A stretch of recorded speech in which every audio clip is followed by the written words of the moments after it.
নদীর ধারে বসে আছেন জরিনা খাতুন। বাড়িঘর হারিয়ে নিঃস্ব তিনি। এখন শুধু নদীর দিকে তাকিয়ে দুঃখে দিন কাটাচ্ছেন।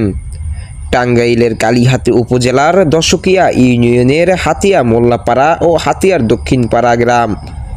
যমুনা নদীর শাখা ধলেশ্বরী নদীতে বিলীন হয়ে যাচ্ছে। গত 2 দিনে অত্যন্ত 3টি বাড়ি নদী গর্ভে তলিয়ে গিয়েছে। নদীর পাড়ে বসবাসকারী জমেলা খাতুন জানান, আমাদের গ্রামে প্রতি বছরই নদী ভাঙে। মাত্র 3 দিন আগে আমার একটি ঘর নদীতে বিলীন হয়েছে। ফসলের মাঠে আমন ধান লাগিয়েছিলাম, কিন্তু সেগুলোও নদীতে চলে গেছে। এমন দুর্ভোগের শিকার শুধু জমেলা খাতুন নন, হাজারো মানুষের বাড়িঘর ও ফসলি জমি প্রতি বছরই নদী গর্ভে হারিয়ে যাচ্ছে।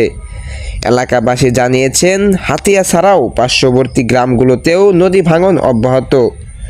স্থানীয়রা আরও অভিযোগ করেছেন, নদী ভাঙন ঠেকাতে নির্মিত একটি বাঁধ বর্তমানে ঝুঁকিপূর্ণ অবস্থানে রয়েছে। তারা আশঙ্কা করেছেন, বাঁধটি ভেঙে গেলে সল্লা, হাতিয়া, বিলচার সহ অত্যন্ত 10টি ইউনিয়ন প্লাবিত হবে। এতে ফসলি জমি, ঘরবাড়ি এবং রাস্তাঘাট চলিয়ে যাওয়ার পাশাপাশি মানুষের জীবন জীবিকা হুমকি